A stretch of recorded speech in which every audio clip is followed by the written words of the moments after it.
Ladies and gentlemen, we are live from the Isle of Man in the UK. This is John and Mike's MMA Corner. Ladies and gentlemen, I'm joined right now with Duane Finley, a man who has been involved in combat sports, mixed martial arts, writing umpteen, articles, let's put it this way. Duane, you've been around, you've been kind of one of the cornerstones of writing, of journalism. I don't write because I can't, because I'm thick, that's why I talk, but thank you very much for coming on to talk with me and your new venture that's been happening recently. Oh yeah, it's my pleasure, man. Thank you for the kind words. It's just kind of, storytelling, I think that is something that really resonates and with the personalities we have in this sport. Thankfully there's lots of stories to be told, so I've been able to be gainfully employed for a long time. Your new venture was FloCombat. Obviously I was following on Twitter about all this kind of kicking off, so to speak, a little while back, and only recently, not even the past 2 months it's been, has it? Has it been 2 months, has it now? It's not even 2 months old yet, no, man, and it's crazy. We're into our 7th week of life here at FloCombat, and it's just been such a kind of a revelation to see how well the MMA community and the fighters themselves have really taken to the space. We wanted to be something different. I think we've established that we are, and people have really responded to it. So it's been incredible. I mean, there's been no shortness of work or sleep, in this 7 weeks. But I'm proud of it, man. I think it posed different challenges than I initially expected. As you mentioned earlier, I've only been I've just been a writer for a very long time, and taking on this role as senior editor, wasn't quite sure what that monster was going to be. And it was like the first couple of weeks, it was like, they threw me in a cage with a tiger, and I had to figure out how to get a hold of it, just to tame it. And then I'd get my hand on it, and I'd get the thing calmed down, and somebody'd open up a gate and let a clown car in, and everything would go crazy again. But that's just the nature of this beast. So yeah, man, I'm digging it, and there's so much coming in the next few weeks that MMA fans are going to be so excited about. Well, what I like about the site itself, I said before, it's so nice. The layout of it is beautiful, and obviously, you got the articles accessible. You also do streaming on it as well, but there's that's the cool thing about it. You got Valor Fights, which I've had numerous of the fighters on from there on the podcast itself. It's nice that there's that kind of link as well, where people can get something else out of it, because it's like a membership fee, isn't there, or something people can sign up to, so to get not just MMA, isn't there wrestling and all sorts. It's a medley of kind of everything. Yeah, there's two sides of this site, and that's what's interesting for it. There's the daily news stuff and features and interviews that are just like any other website, but then there's also a side where we stream live events, so that is a subscription membership required. But if you sign up for FloCombat, then you also get Flow Wrestling and Flow Grappling, and so those three worlds kind of are they interchange and they're intertwined together. So it's a really great deal, because there's just Flow Wrestling's been around for a decade, man.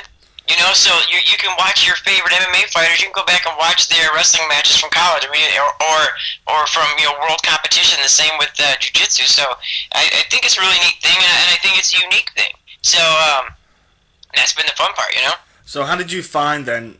What was the tricky bits about being a senior editor, and what are the bits that you've enjoyed so far? Because obviously, like you say, it's still obviously a learning curve all the time. What is it about it that you've enjoyed, and what is the bits that you kind of went, okay, this is the bits I didn't know about? Well, I'm a bit of a lone wolf, man. I just kind of ramble and go. I'm a family man. I have 2 beautiful children and a beautiful wife I've been married to for 13 years. But they understand that the stories I've told over the last 5 years. I've driven coast to coast across the states, doing the fighter stories, and gone on these road trips or done these embedded projects where I'm gone for a month and then I'm home for 2 and then I'm gone. So kind of answering to a schedule was new for me. You know what I mean? to put together a daily content plan to, analytics, these things, that was all Sanskrit to me 7 weeks ago. I didn't know anything about it, but now I'm happy to say, I'm one of those types that I adapt quickly, and I'm not afraid of failure. When you're not afraid of failure, you find yourself in some remarkable positions, and this is that position. FloCombat, Flow Sports came after me for this.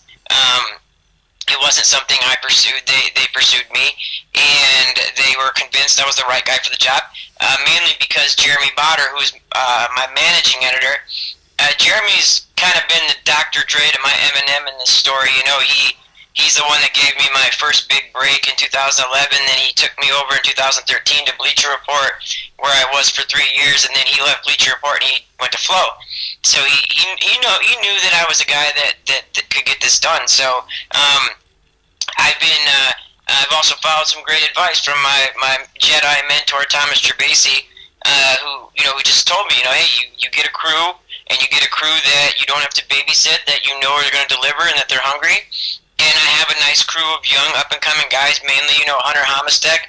Yeah, he's been fantastic, man. Hunter's been knocking it out. He's been a big part of why this thing has been successful so far, and there's so much more to come from him, I was about to mention Jeremy before. You jumped in there with it. Yeah, he's part of the kind of your linkage, and also Front Row Brian's doing some work at Flow, isn't he, as well? Yeah, they both the guys, man. So it's kind of like the three amigos over there. Brian is working with the live events, and he's doing a great job putting together some of the additional content that'll round out what we have to offer on that site. And then JB just kind of runs everything over there. He's kind of the man. So he's my boss, but he's the boss of 11 other editors. So Jeremy's a big piece of why Flow's been so successful here in the last couple months. I mean, in certain elements. So when you work with a guy like that you have the utmost trust in, that has that kind of belief in you, then that gives you the freedom to shape things in your vision. And that was the whole part of it for me, man, was that I've only done a specific thing the entire time I've written for MMA. I just tell fighter stories, and I didn't want to try to put on some other hat. I don't mind putting on a hat like the senior editor thing and being the boss and making sure things are happening. But I didn't want to all of a sudden go from being this guy who just writes fighter features to now I make you think you should care about my opinion. I don't care. Who gives a shit about an opinion? And sorry for swearing, but it's fine.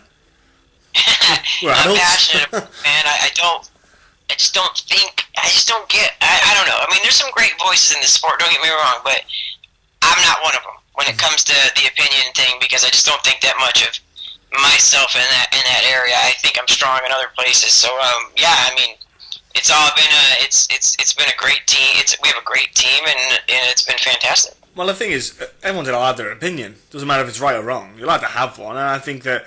Look, I put opinions out on mainly on Twitter. I just take the piss. Really, that's my thing. I like to just have a laugh. I can't be serious. It's hard to be serious on there, but that's just the way I am with it. You see. So, for example, Elias Theodoro, it's his birthday today, and I wished him happy birthday. Well, not him. I wished his hair happy birthday, but not him. And it's just one of them things that you do. You just have a laugh and a giggle with it.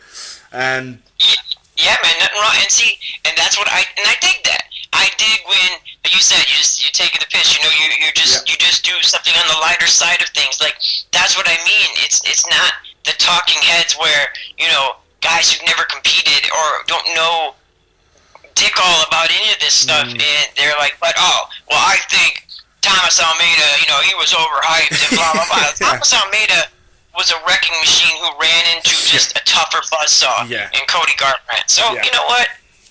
I don't know, man. Well, with that circumstance, that's the thing. That's the thing. People don't. I don't yap about it, but I have competed. I've had 14 fights now. I think 14 fights. I've been punched in the face, kneed in the head. I've had it all done to me. You know what I mean? I've had everything slapped on me, so I know what it feels like to be in there. And like say Thomas Almeida, he just got cracked by an absolute gorilla in Cody with his boxing. That's all that happened. People just need to understand it. people get cracked, and guess what? Thomas Almeida will be fighting for that belt at some point. They're both of them are young, absolute kids. I was gutted the pair of them were fighting each other, to be honest with you, because I just saw them both as these two up and comers, just sadly meeting at the wrong time. I was like, oh, it'd be good if they met in a few more years when they're, more more complete. But it's going to happen. I'm afraid. Like, yeah, Tom Breeze and Sean Strickland are fighting this weekend as well at UFC 199, and that's a fight that I was like, oh, it's a shame they're meeting so soon, but it's got to happen. Yeah, I completely agree. I think Garbrandt and Almeida will be one of those things that we see a few times over the next few years, because that was the great thing about that card on Sundays. It was a showcase for what's coming in that division. Aljamain Sterling took a L, but Aljo's something special. He's showing those flashes. Caraway proved that he can't be underestimated anymore. I dig it, man. I think that as per boxing, you see these guys that have these 24-0 records, but they've never been tested. Yeah. And then they do that so they can build it to get to a payday. We're not in that place right now, and I love that about MMA. I mean, you see guys like, okay, Garbrandt's 8-0. You're rolling the dice against a bad dude in Almeida, but that's vice versa. That what if somebody's hype's going away, and then they got to rebuild. So, but that's what I love about this sport, man. Is that it's always about the comeback, right? Like, you're a fighter, that. I've talked to a million fighters who've all told me that they've learned far more in defeat than they have in victory, and I think it's applicable to life because, like I said earlier about not being afraid of failure, I've learned way more if my hand slammed in a door, than I have just by breezing through. So I don't know, man. I think I know we sometimes over-romanticize the connection between fighting and life, but I think it's very much apparent, Oh, so much. They run side by side, so much so. It's kind of like, what was it? Tim Kennedy put an awesome little Instagram post about, when he posted the other week, it was about trade. He goes, something about being stuck in having a fight in life, having a fight in life. If you're not trained for it, you're not going to be ready for it and stuff. There's just, well, Tim Kennedy is the man anyway. That dude is just awesome. I love watching that. Whatever that guy posts, I love it. He's just hilarious. And sadly, I don't know if we'll see him fight again. I don't know. Yeah. You're talking about the post where he's like, how could you, if you had to fight for your life. Yeah. If you've never trained to fight for your life, then you're not going to be successful doing it, right? Like, that was the gist, right? Yeah. Yeah, and Tim's a great, he's a great fighter. He's a great living American. We're proud of him here. I think we'll see him again. I think we'll see him at least one more go. Inside the octagon. Fighters who speak up the way Tim has spoken up definitely aren't in favor usually. With the UFC brass, but. I think Kennedy always shows up to scrap, and I think they'll probably have a good one for him next. I can't quite figure out who it would be because 85 is such a cluster right now, but I bet he'll draw a big name. He might even get Robert Whittaker. Yeah, man. And that kid has been super impressive. I've been stunned. Yeah, I've been shocked at how good he's been at 185. I for sure thought to myself, he's going to get absolutely mauled by those 185ers, and it looks like he should have been there the whole time. Looks like he's holding his own. Should have been there the whole time. He just looks fantastic. I agree, man, and it's been such a pleasant thing because Robert is great to work with, and he's a humble guy. And then you see these guys that they'll take that challenge, they'll change that weight class, and like you said, it just looks like it suits him better, man. He's ripping harder, and he can take the shots. I think it could be that could be a future player right there. Yeah, definitely. Well, there was talks when there was rumblings of Bisping and Whittaker down in Australia, but obviously then the circumstances changed with what happened with Bisping, so they were obviously looking to put Whittaker up in those big name fights. I think he might possibly get Romero when he's back. Romero's back shortly anyway, so I wouldn't be surprised if they may be sticking with Romero then. Yeah, I mean, you're WL's, how this whole thing shakes out with, the USADA thing and the lessened suspension. I don't know. I don't know exactly where he's gonna fit. But yeah, you gotta put if Whitaker's on the streak he is and he's winning, you have to put him. You have to put him up against a name to test him. Yeah, you do. Yeah, and there's a handful of matchups to make. It all depends, I suppose, on results in the future come up with. For example, I wouldn't give him someone. You could possibly give him someone like Vitor Belfort just for the sake of the name.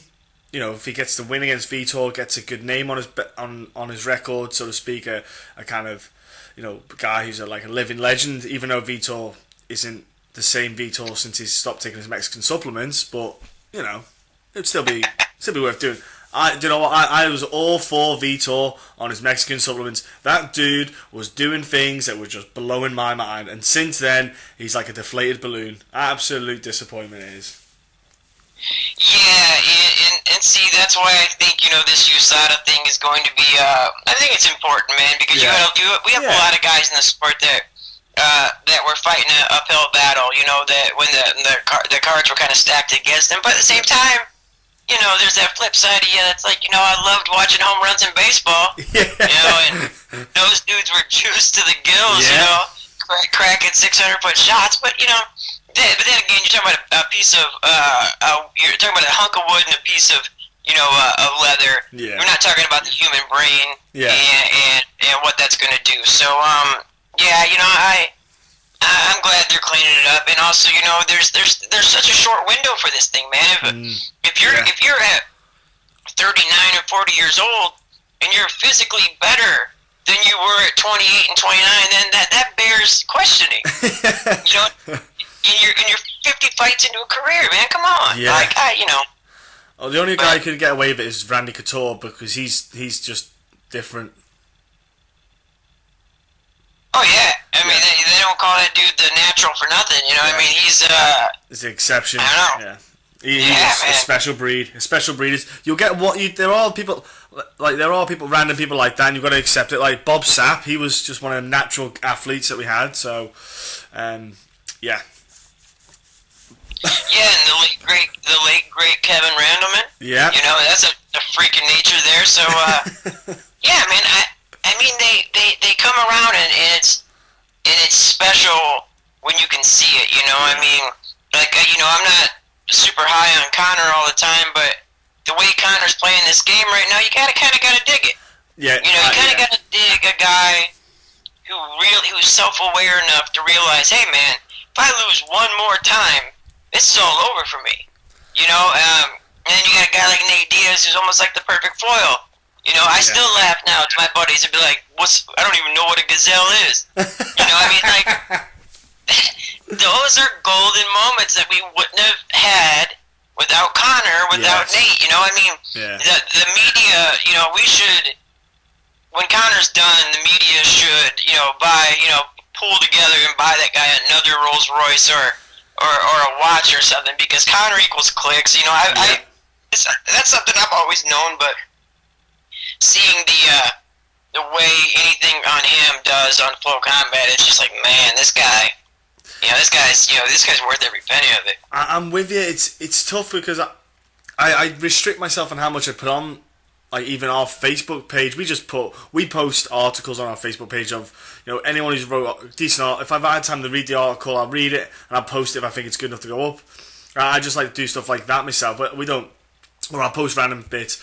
But with Conor, he does get more attention. I think you could spam your own site with Conor stuff to get more clicks, but at the same time, it's one of them ones. Do you want to fall into that trap? Because if you're relying on him, like you said, one more loss and that kind of just goes. And I think with Conor, he's in a really sticky situation because he really should not fight Nate again. Because Nate on a full fight camp, it's just going to get worse. Oh yeah, man, and that's what I think, dude. I think Conor realizes, he looks around, he's like, oh man, I'm stuck between Nate Diaz and Frankie Edgar, and both of those guys are going to give me fits. And I think he's looking for that payout. I think he's looking to say, hey, look, I'm going to give you one more run, and if I fight Diaz, you know, it's probably going to end the same way. But I want to make sure that I made this one worth my while, and I think that's what we're seeing here. You know, this whole, I like Dana. I've always had a good relationship with him as far as working, but you just gotta take everything at face value. You know, him saying, you know, like the UFC 200 press conference where Nate was there and Conor wasn't, and Nate's like, and Dana's like, yeah, you know, Nate's here because he wants to stay on the card. And then Nate's like, no, I want to go on vacation because I'm not fighting him. I'm not fighting anybody. I was like, man, a little bit of mixed message, but yeah, man. And for them to say it's not about money, it's all about money. Oh, it's always about money. It's the fight business, brother. So yeah, but it's been enjoyable to watch. So, because I always said, you know, I was never down with this, you know, Rousey Mayweather shit that people used to put up all the time, and you know, to draw traffic. So I said when I took the job at Flow, I'm like, I'm not, you know, you'll never see Rousey versus Mayweather bullshit, and that's why you haven't seen any Conor versus Mayweather bullshit. Oh, like, it's horrendous, isn't it? You know, I mean, don't get me wrong. If an asteroid hits the southern hemisphere and, you know, pigs fly out of the sky and this fight gets booked, yeah, I guess you'll see, you know, an article on FloCombat, but otherwise not, man, because it's just like, it's just cheap to me. I don't know. I'd rather suffer the loss of not having the clicks, and maybe my bosses don't like that. I don't know, but I just, you know, it's an integrity thing. I don't put anything on ours because the point is, let's be honest, Conor would not even. Like, he won't even get a chance. It won't even be close. It won't even be remotely close. Like, Joe Duffy has a better chance than Conor McGregor because Joe Duffy actually fought professional boxing. He took a break. He was fighting Cage Warriors and lost to Butchinger. And then when he lost his first ever MMA bout, he went away and did pro boxing. I think he went 8-0 in pro boxing and then came back to MMA, smashed a couple of fights in Cage Warriors with a brutal knee to the face on KO finish, and then went and signed up to the UFC. He has a better chance than Conor.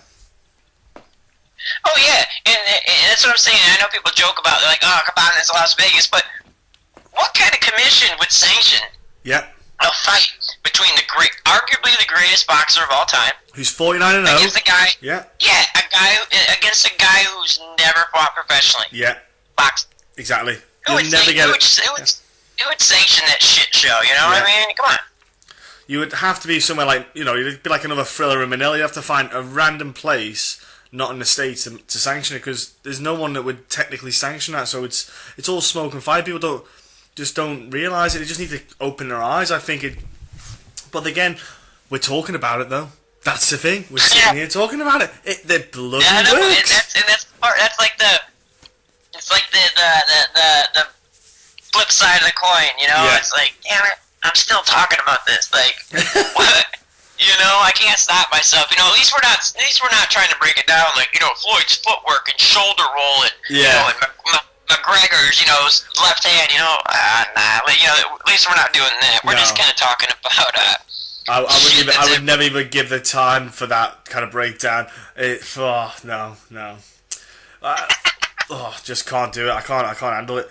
Honestly, because I get people all the time, and because where I am from, it's a small kind of place, and it's because I compete and I do this, and the questions I get asked, you kind of just roll your eyes. It's painful sometimes, but what kind of thing I wanted to ask you about the FloCombat was, what is it then you said you want to be different, because it's easy enough to do a site and put your articles out there.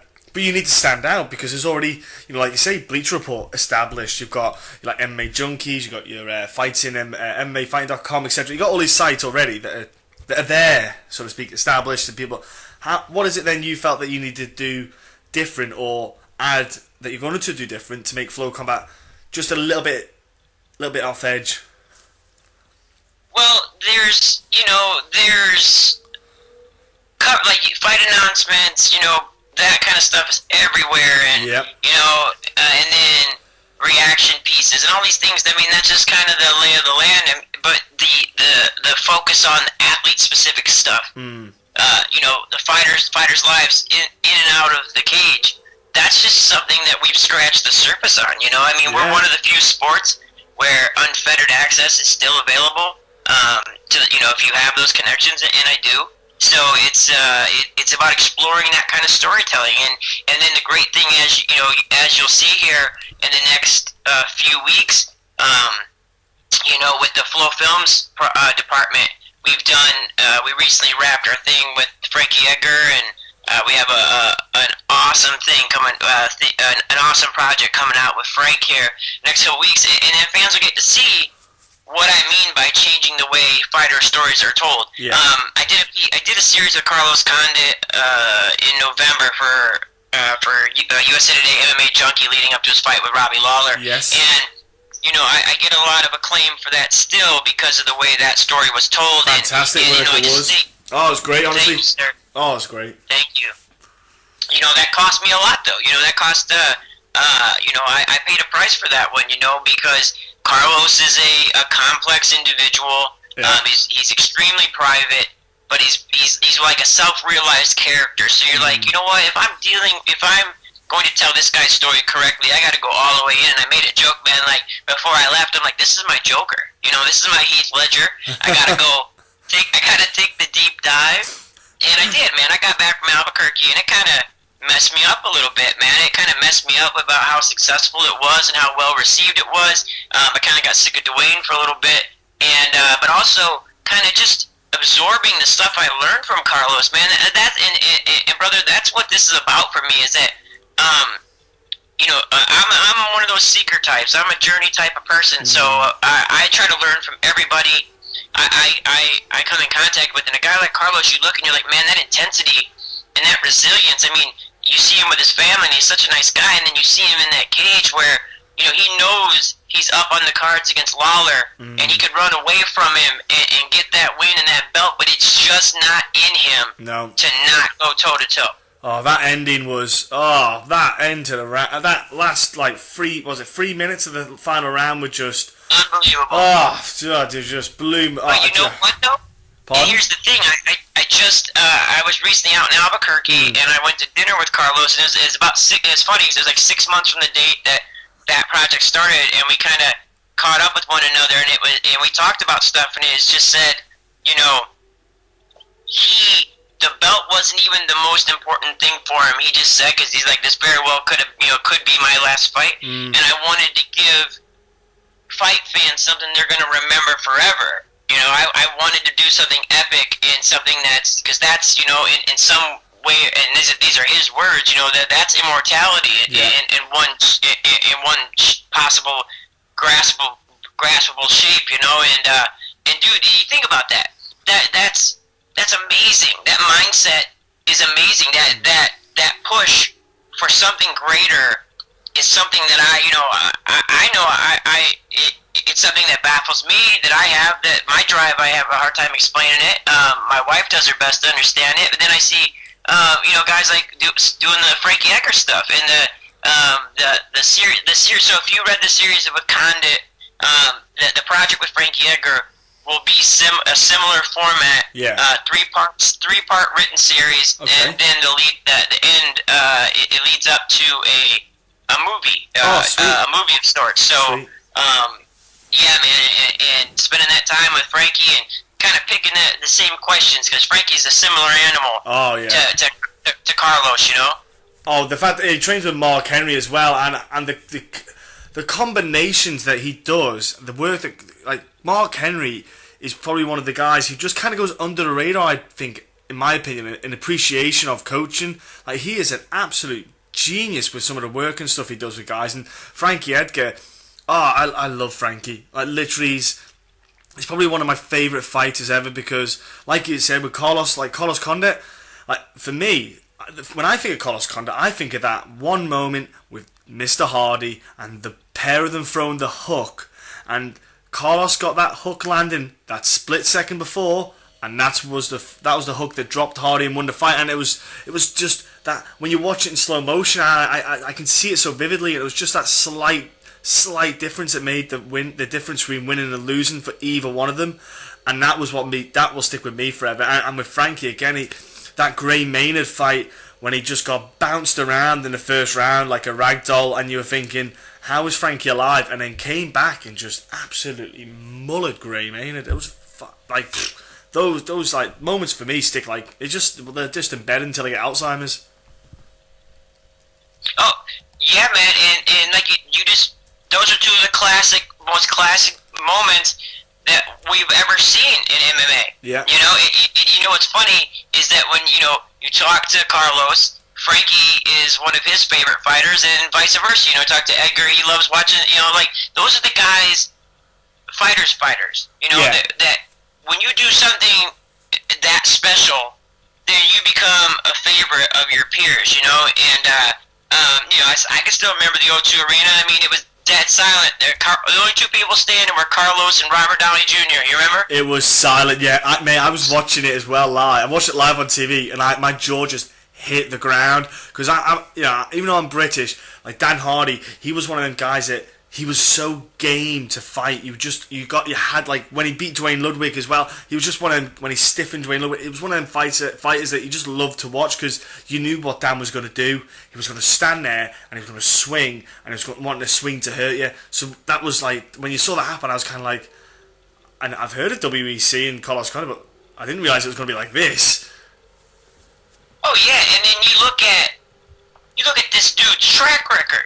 I mean, coming over from the WEC, he's had 0 easy fights. You find one name on there that isn't certified legit, status, and you're like, oh man, this is the guy who starched Hardy, who do that flying knee and just melted Stun Gun when Stun Gun was on the rise. You think about his fight with Johnny Hendricks, and if that fight goes on one more round, that's Condit's fight. Yeah. He took that rough start, and then you look at the Rory McDonald fight where he was getting tore up the entire fight, comes back the last 35 seconds. Jake Ellenberger same. It's crazy. So, kind of going back to the question is, those are the things that fascinate me. Yeah. And when I'm fascinated, that's what lights this drive to be like, you know what, I'll go spend a month away from my family in Albuquerque because I have to. If I can make fans see what I see, then this all changes. Yeah. Like they start to appreciate it. So then it comes through. Like I can't tell you how many times I've seen or how many messages I've received where somebody's read a piece and been like, you know what, I thought that guy was an asshole before I read this piece, and now I appreciate him a little bit better. And to be clear, there's no spin. And there's no, there's no sugarcoating. I mean, that's the whole thing. Is like, I won't work with assholes. Yeah. You know what I mean? And to say that I can kind of pick and call my shots, I've earned that to an extent in this sport. But now with FloCombat, I can just bring more to it. And this is that first year. I'm really looking at building something that can stand the test of time, and so far, it's been awesome. I'm curious. The reception. So with Frankie, did you go to KHK in Bahrain? Oh, I was with Frankie in Bahrain. No way. Oh. Yeah, brother. Yeah, last summer I was in Bahrain for a week. That place looks so good. That gym looks the whole facility, the way because Jose Torres. Yep, shorty. Yeah, I've had him on a handful of times and just chatting to him off air and stuff about the place and what they do for it. Oh, it seems that setup is absolutely insane. Yeah, man, and that's legit. It's a royal family situation. Yeah. The Sheik is and here's the cool thing. When I went there, it was one of the final things I did at Bleacher Report. When I went there, I just heard that this Sheiks, this royal family's putting money behind this team, and then you start to think, you're like, well, it's just wealth being thrown around just to attach themselves to something that that's what happens in racing and whatnot, right? So that was my suspicion going there, and I was pleasantly proved wrong. They are KHK, Sheikh bin Hamad and Hawk Shahid and those guys that that are attached to that and the driving force of that, they're trying to grow MMA in the Middle East. So they have guys like Khabib Nurmagomedov. They have young guys like Shorty Torres, and then you bring in a guy like Frank and Henzo, and and John Kavanaugh, and then I was blessed enough to sit and watch this kind of thing play out for a couple of days, and that's what they're doing. They're bringing these kind of homegrown fighters up. They're having them train side by side with some of the best in the world, and Kavanaugh's nothing short of a genius. I got to float around the Persian Gulf a little bit with him and just kind of pick John's brain. And man, yeah, man, he's just he's philosophical. He's mentally rich. He's got stories for days. And yeah, man, I had a lot of fun over there, and it also opened my eyes as an American, kind of how we how that part of the world's painted to us. It's not the way. I realized that we go down to the market in Bahrain, and it's 100 degrees, and I don't look like everybody else there. So they offer me free water and those things, and they can tell I'm struggling. It's like you realize that the people that make the world a tough place and all the shitty things that happen, it's not those people. No, it's the everyday people just trying to get through. I mean, it's not those people. Those people care about same thing I care about, that my children are safe and and there's a roof over the top of your head. Like, so to come home and be like, like I said earlier, the experience. I'm a malleable person where I allow things to shape and shape me, and I always have my mind open. And my philosophy's always been that I don't care color, creed, anything. If you're good to me, I'm good to you. So that's been kind of the thing. Is like I've taken that mindset with me everywhere, and it's really opened doors in MMA because fighters, I can remember Daniel Cormier telling my wife in Vegas last year, that we saw Dan, and he's like, "Hey, your husband's the most honest guy in this sport," and that means something, right? Like, yeah. It means something that if you have the respect from the fighter, because you're not kissing ass. That's the big thing. Yeah, that's what I find that gripes me a little bit is when you see, especially on the best feature I can use is. Are you still there, Duane? Yeah. Oh, sorry, mate. Is Twitter? It's on Twitter, mate. When you see people like on Twitter, especially when every matchup they say it's a fantastic matchup, but they just kiss ass to the fighters. I think, look, it's okay to be honest. It's okay to say that's a shitty matchup or that guy's not performing. It's okay to say it. Like, if the guy takes offense, at least maybe then give him a constructive reason as to why you think it's shit. Don't just say, "Oh, it's shit," because that's what keyboard warriors do. If I don't like something, I will happily break down why I do not like something and give a reason. I won't just say it. And that's what gripes me a little bit on Twitter when you see just the amount of brown nosing gets right under my skin. Oh yeah, that's but that's what I mean. That fighters are accessible there, Yeah, they are. And they'll respond, Whenever you get people I could go on about that one, but I won't. But yes, like for example, I'll quickly mention this one. Conor McGregor in person, away from a camera, he's really sound, really nice guy, just a normal bloke, really sound bloke. I met him a couple of times. It was at UFC London for the Gus Manoa card, Manchester for the Munoz Machida card. Off camera, away from all the flashing lights. Sound bloke, nice guy, just casual, just a normal person. Yeah, and that's the thing. I'm not trying to ruin anybody's shtick, but Nick Diaz are a sweetheart of human beings. Oh yeah. Like I went and had Vietnamese dinner with Nick Diaz one time, and he not only explained the menu in detail to me, he helped me adjust my chopsticks grip. So I'm not shitting you. This is fantastic, and that's the thing. It's like you put a camera on a stage you put those people up there and to face scrutiny, and they already compete in a sport where if it's your night, then you're a god. If it's not your night, then you're looking up at the lights. You know what I mean? Yeah. That's how it goes. You know. So I just think some of them have a different take towards media. I think Connor's phenomenal. You know, I think any interaction I've ever had with him, he's a genuine sweetheart of a guy. You know, I mean, not everybody's Brock Lesnar. Hey, Brock's a darling, absolute softie. He's a big cuddly teddy bear.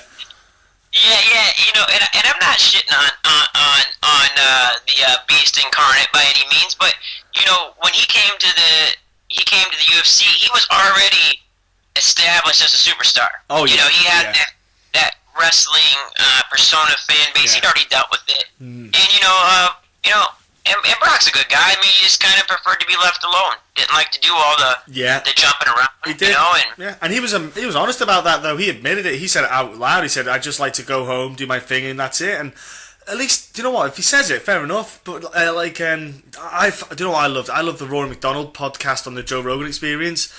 Because for me, you know, until then, Rory McDonald was one of them question marks. You just didn't know Rory McDonald.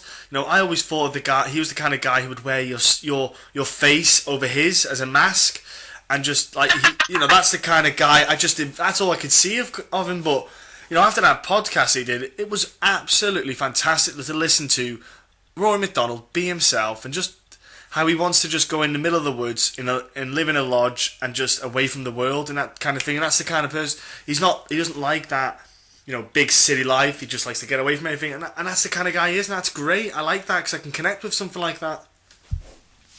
Well, funny story. It was Vegas. It was after Rory manhandled dude in Atlanta. I can't think of the guy's name. European guy.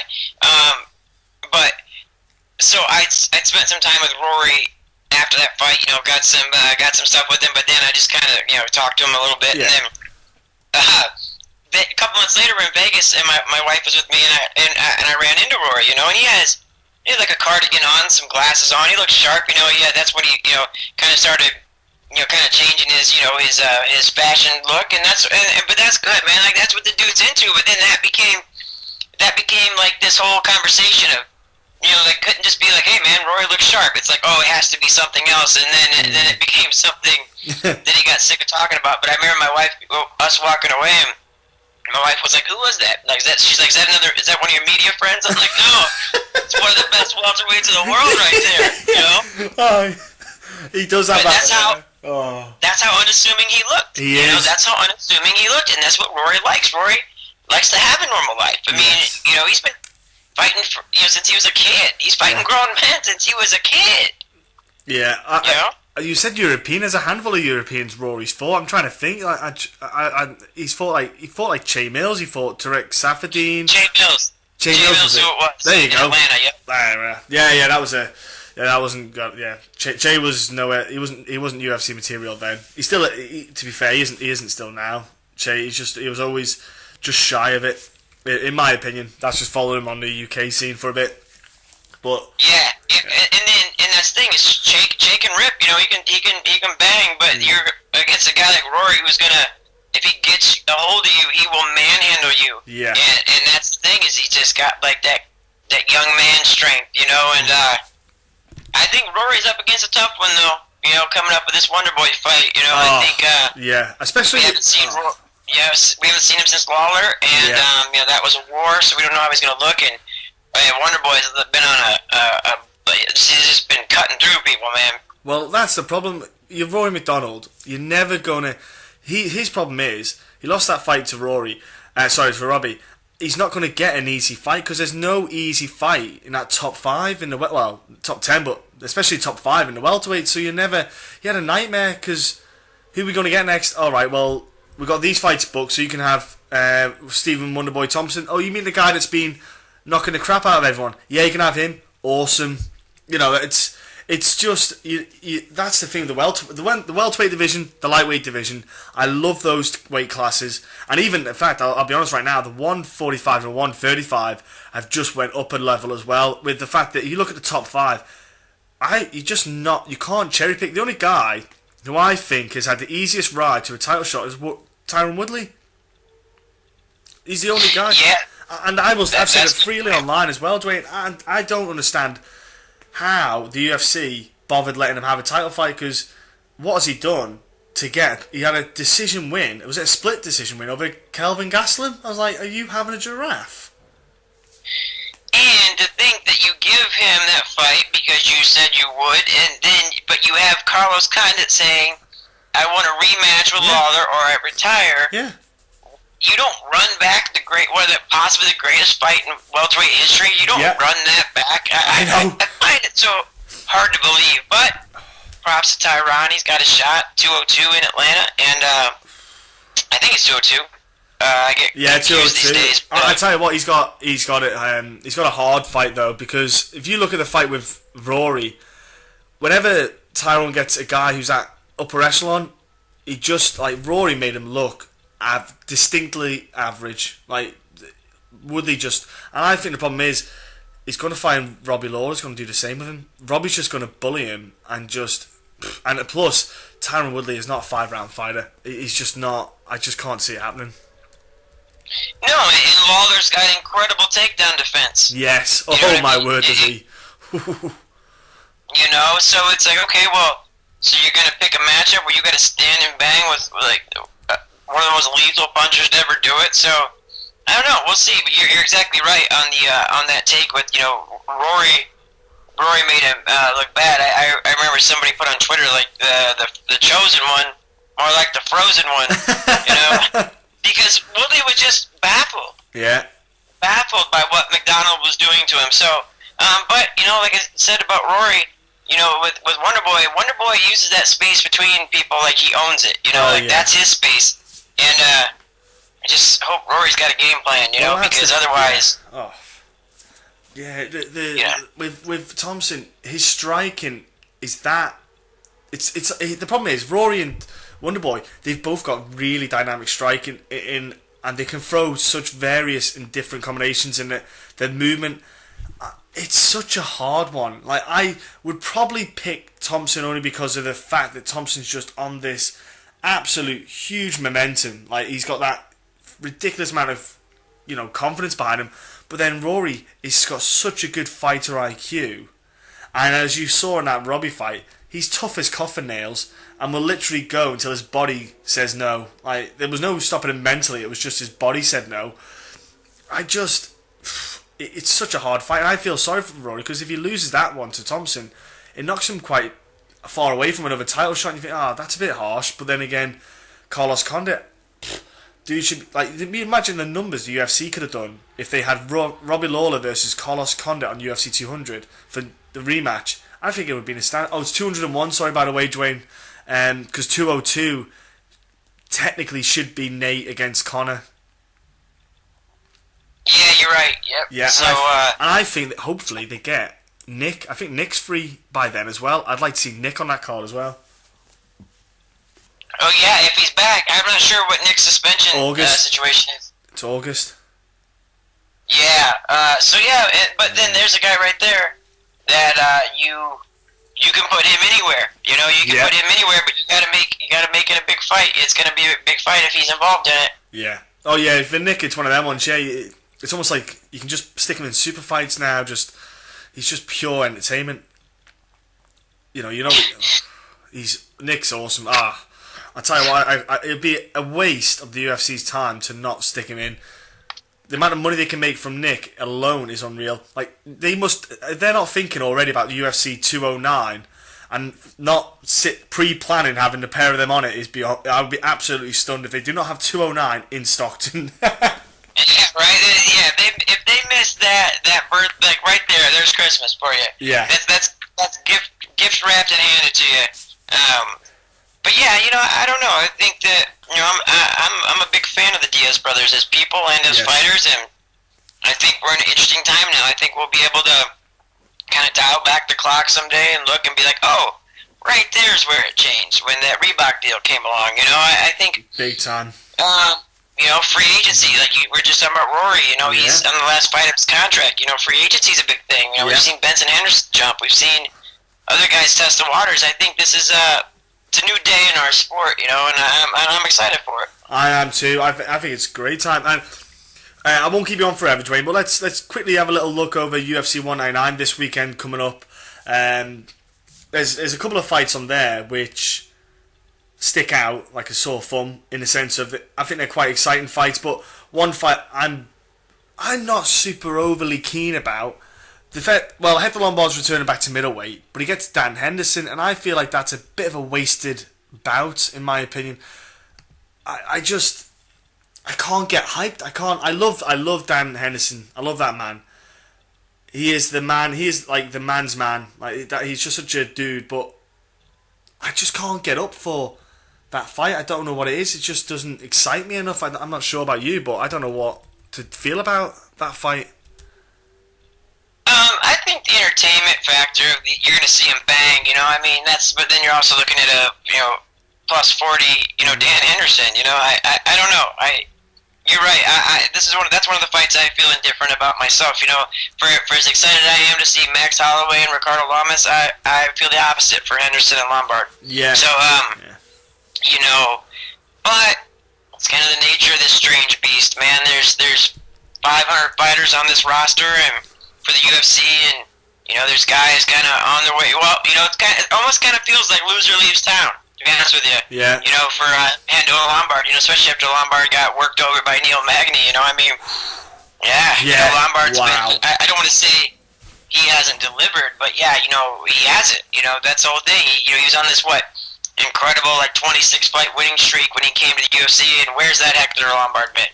Well, we're not saying that Bellator picks certain states to hold their events where fighters don't get the proper test done, but yeah, Hector didn't have a good time in middleweight, as we saw, and then he had mixed results in middleweight. He went to welterweight, and I tell you what, he did look impressive though, to be fair, to start at welterweight, and then obviously Father Time kicks up with him, finds it hard to get down to that weight class, because he's a big welterweight, he's just a big lump anyway, but Dan Henderson, I thought they would have they probably will make him stand a bank, because Hector Lombard's got those short little arms anyway, probably ideal for Hendo to stand and crack with.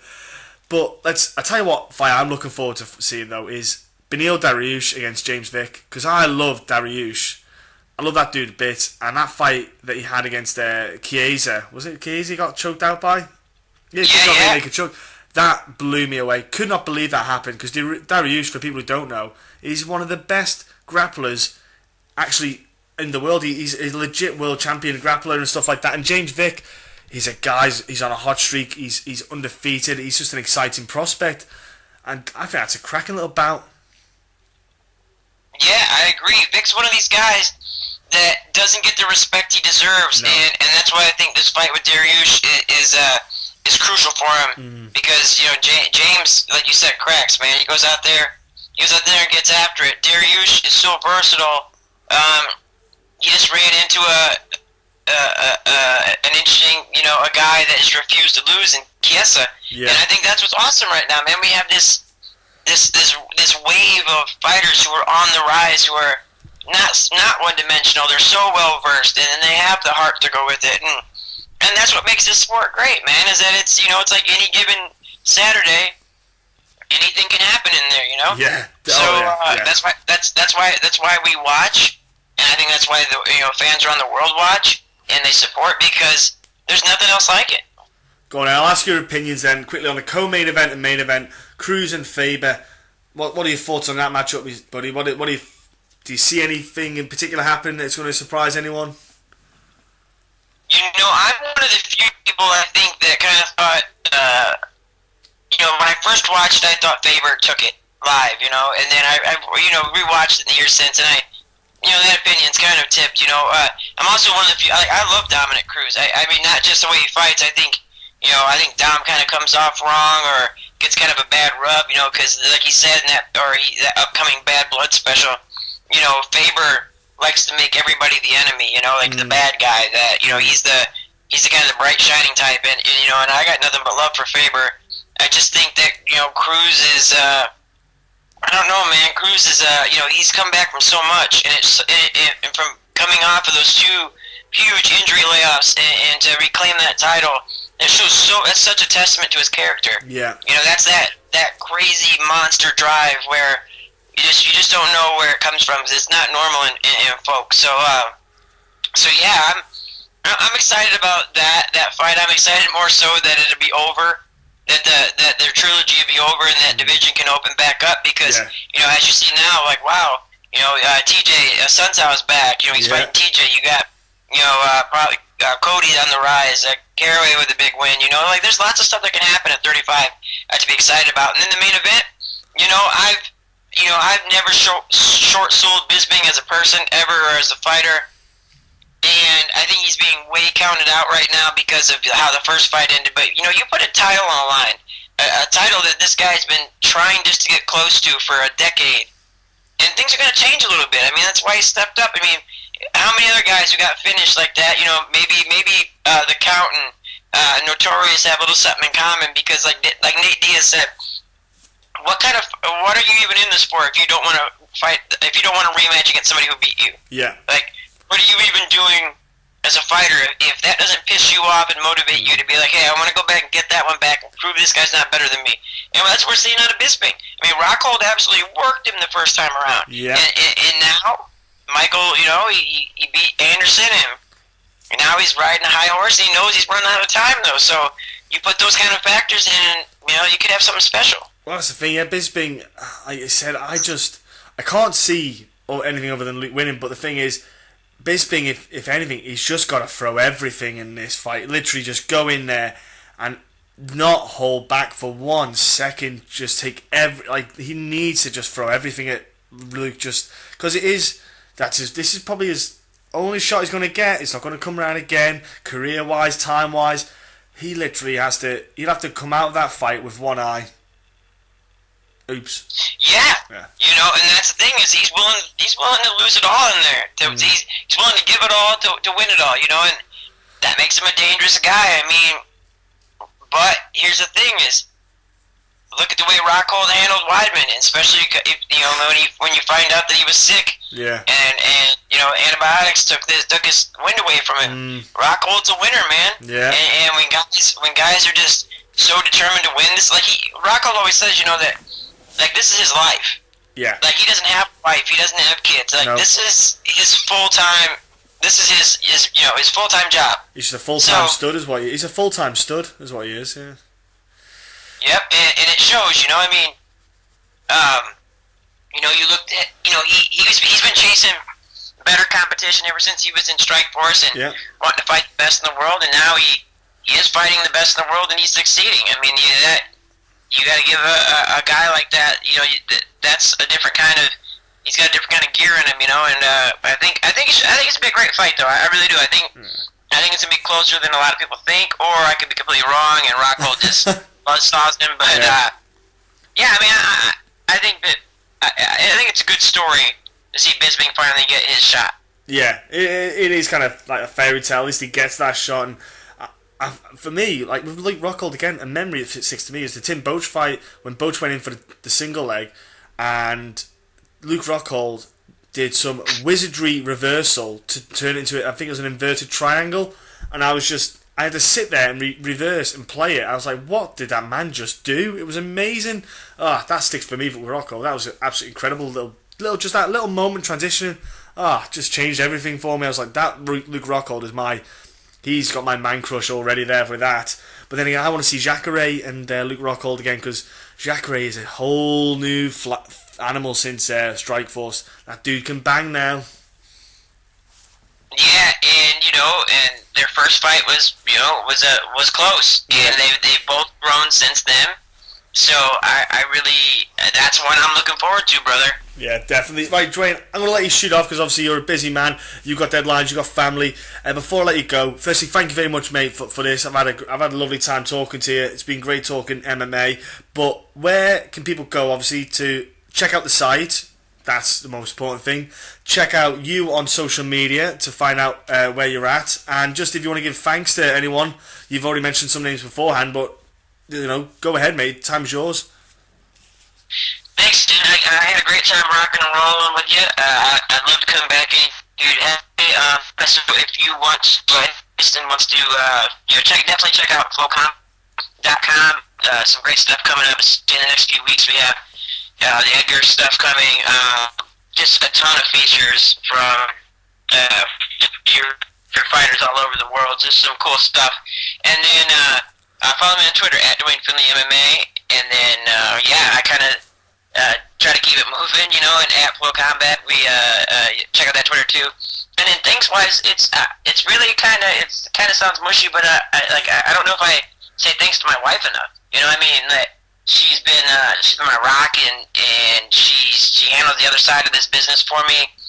It's not easy when your husband's gone a lot, and when you have two kids that are active, and you know, in sports and academics and all kinds of things. So she gets it done, man. She's a miracle worker, and she tolerates my ass. So she's done so for almost. We're getting close to heading towards the 2-decade mark now of being together. So.